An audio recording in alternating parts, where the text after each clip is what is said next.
नमस्कार बच्चों, आज मैं आपको कबीर की साखियों के आगे का भावार्थ स्पष्ट करूंगी।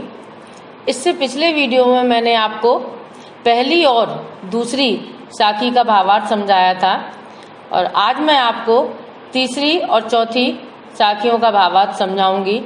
तो आइए देखते हैं तीसरी साखी।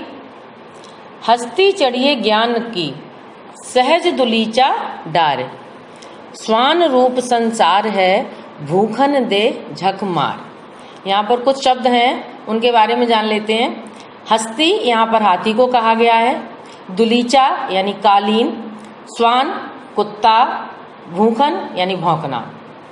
यहाँ पर कबीरदास जी बताते हैं, यहाँ पर ये कहना चाह रहे हैं कि जैसे अगर हमें कोई चीज चाहिए होती है या किसी ज्ञान की प्राप्ति करनी होती है, यानी कुछ भी अगर हमें चाहिए होता है, तो अगर हमारे अंदर अहंकार की भावना है और अगर हम दूसरों के कहने को देखते हैं तो हम वो चीज प्राप्त नहीं कर पाते हैं।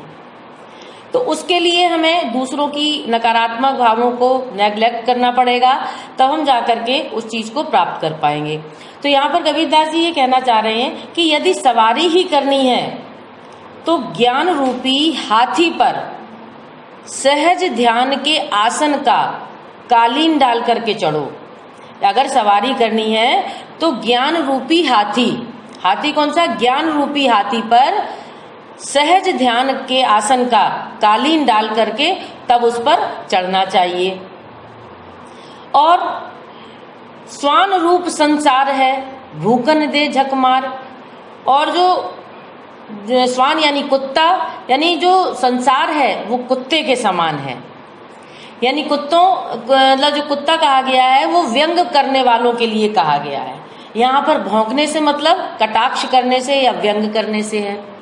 यानी जो व्यंग करने वाले हैं और कटाक्ष करने वाले हैं उनकी परवाह किए बिना शान की सवारी करो, यानी उनकी परवाह नहीं करनी चाहिए और ज्ञान रूपी हाथी पर सहज ध्यान के आसन का कालीन डाल करके और व्यंग करने वालों की और कटाक्ष करने वालों की परवाह किए बिना शान से सवारी करने के लिए कहा है। यहाँ पर कबीरदास जी ने कहने का भाव है कि ज्ञानी को लोगों के कुछ कहने या बातों की परवाह किए बिना अपना कर्तव्य पूरा करना चाहिए।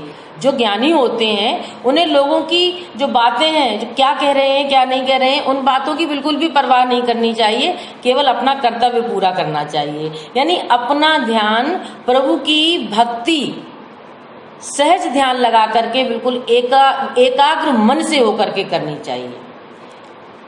ठीक है बच्चों, अब आगे का देखते हैं। आगे की पंक्ति,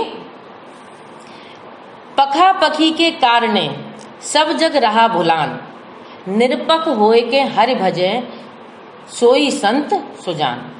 कुछ कठिन शब्दों के अर्थ जानते हैं। यहाँ पर पखा पखी जो है वो पक्ष और विपक्ष के लिए कहा गया है।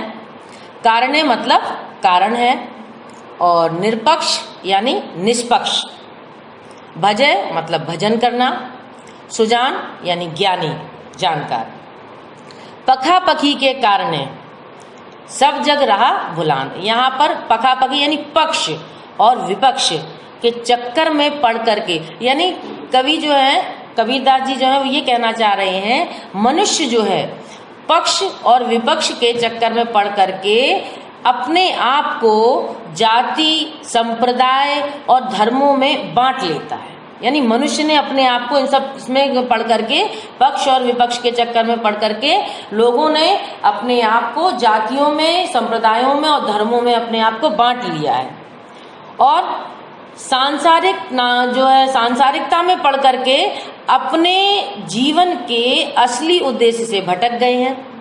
सब जग रहा भुलान, यानी इस पक्ष और विपक्ष के चक्कर में पड़ करके वो जो अपने उनके जीवन का असली उद्देश्य था उससे भटक गए। निरपक होए के हरि भजें सोई संत सुजान, यानी जो कबीरदास जी क्या कहते हैं कि जो व्यक्ति या जो मनुष्य निष्पक्ष भाव से, निरपक होए के यानी निष्पक्ष भाव से, तटस्थ मन से ईश्वर की भक्ति में लीन होता है या ईश्वर का गुणगान करता है, सोई संत सुजान। वही व्यक्ति वास्तव में संत है, वही ज्ञानी है। तो आशा है बच्चों कि आपको ये तीसरी और चौथी साखियों का भावार्थ समझ में आया होगा। और अगले वीडियो में मैं आपको आगे की साखियों का भावार्थ समझाऊंगी। तब तक के लिए धन्यवाद।